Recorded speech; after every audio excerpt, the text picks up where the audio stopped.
और बुलेटिन में बात होगी अब हरियाणा की खबरों की। हरियाणा के मुख्यमंत्री नायब सिंह सैनी ने जींद जिले के सफीदों में 4 अप्रैल को आयोजित धन्यवाद एवं विकास रैली में बतौर मुख्य अतिथि शिरकत करते हुए क्षेत्र के विकास को लेकर कई महत्वपूर्ण घोषणाएं की।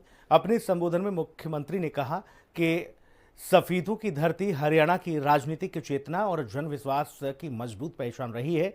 इस राज्य सरकार और देखिए राज्य सरकार इस विश्वास पर खरा उतरने के लिए लगातार कार्य कर रही है। ये बड़ी बातें मुख्यमंत्री के द्वारा कही गई। हरियाणा के मुख्यमंत्री नायब सिंह सैनी ने इस मौके पर करीब 49 करोड़ 73 लाख रुपए की लागत से 10 विकास परियोजनाओं का उद्घाटन और शिलान्यास किया।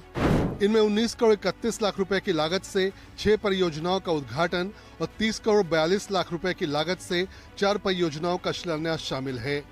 उन्होंने बताया कि 11.5 साल में 206 घोषणाएं की गईं, जिनमें से 181 पूरी हो चुकी हैं। बाकी पर तेजी से काम जारी है। सीएम नायब सिंह सैनी ने कहा कि राज्य सरकार ने इस क्षेत्र में विकास कार्यों पर अब तक 1594 करोड़ रुपए खर्च किए हैं।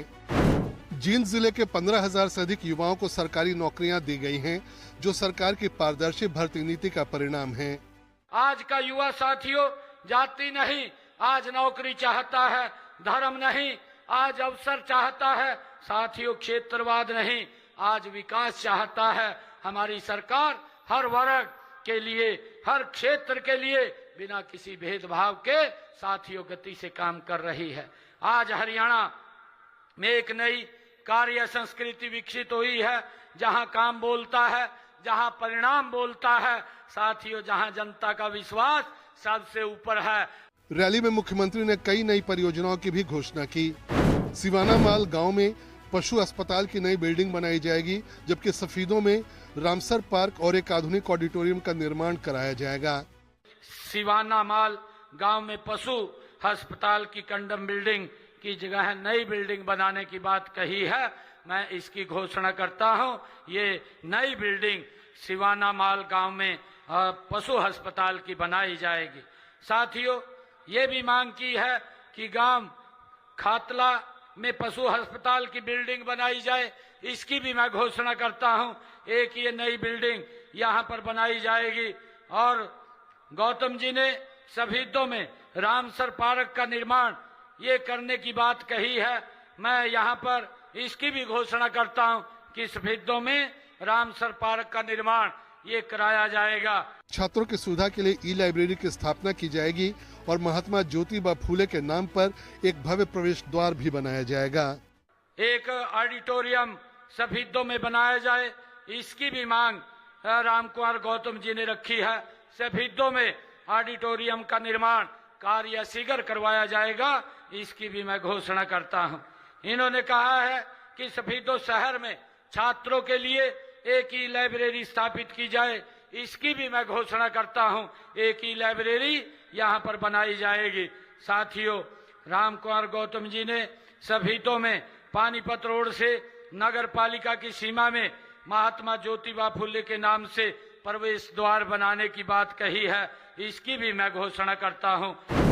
बिजली ढांचे को मजबूत करने के लिए खेड़ा खेमावती में 33 केवी सब स्टेशन के पावर ट्रांसफार्मर की क्षमता बढ़ाई जाएगी और सिवाना माल में नया 33 केवी सब स्टेशन स्थापित किया जाएगा। इनके अलावा सफीदों में बीएससी नर्सिंग कॉलेज के भवन का निर्माण भी जल्द शुरू किया जाएगा। साथियों सफीदों में मांग की है कि बीएससी नर्सिंग कॉलेज का निर्माण, उसके भवन का निर्माण वो जल्दी शुरू कराया जाए। मैं इसकी भी घोषणा करता हूं। सफीदों में बीएससी नर्सिंग कॉलेज के भवन का निर्माण वो जल्दी शुरू करवाया जाएगा। साथियों एक और मांग, जो रजाना कला में पीएचसी के लिए बिल्डिंग नहीं है, जिसके लिए बिल्डिंग बनाई जाए। रजाना कला में पीएचसी की नई बिल्डिंग का निर्माण कराया जाएगा, इसकी भी घोषणा करता हूं। शिक्षा के क्षेत्र में सुधार के लिए मुख्यमंत्री नायब सिंह सैनी ने सरकारी स्कूलों में सिविल वर्क के लिए 1 करोड़ रुपए देने की घोषणा की। खेड़ा खेमावती के स्कूलों की जर्जर इमारतों को हटाकर नए कमरों का निर्माण कराया जाएगा। अग्निशमन सेवाओं को मजबूत करने के लिए सफीदों फायर स्टेशन को 2 नए फायर टेंडर दिए जाएंगे। सफीदों में सरला मेमोरियल राजकीय कन्या महाविद्यालय की टूटी हुई 4 दीवारी को दोबारा निर्माण कराया जाए, इसकी भी 4 दीवारी का निर्माण ये कराया जाएगा। सभी दो विधानसभा के विभिन्न गांव के सरकारी स्कूलों में सिविल वर्क किया जाए, इसकी भी मैं सफीदो विधानसभा के विभिन्न गांवों में सरकारी स्कूलों में 1 करोड़ रुपए की लागत के सिविल वर्क करवाए जाएंगे। मुख्यमंत्री ने जन स्वास्थ्य विभाग के विकास कार्यों के लिए 10 करोड़ रुपए, अनाज मंडी और सब्जी मंडी के विकास के लिए 5 करोड़ रुपए और सड़कों के चौड़ीकरण और मरम्मत के लिए 6 करोड़ रुपए देने की घोषणा की। इसके अलावा नया रेस्ट हाउस बनाने पर लगभग 9.5 करोड़ रुपए खर्च किए जाएंगे और गाँव के विकास के काम के लिए अलग से 5 करोड़ रुपए उपलब्ध कराए जाएंगे। मुख्यमंत्री नायब सिंह सैनी ने यह भी घोषणा की कि सफीदों के अस्पताल को अपग्रेड कर 100 बेड का अस्पताल बनाया जाएगा। सरकार का लक्ष्य प्रदेश के हर क्षेत्र में समान रूप से विकास सुनिश्चित करना है और सफीदों को भी विकास की नई ऊंचाइयों तक पहुंचाया जाएगा। ब्यूरो रिपोर्ट, हिंदी खबर।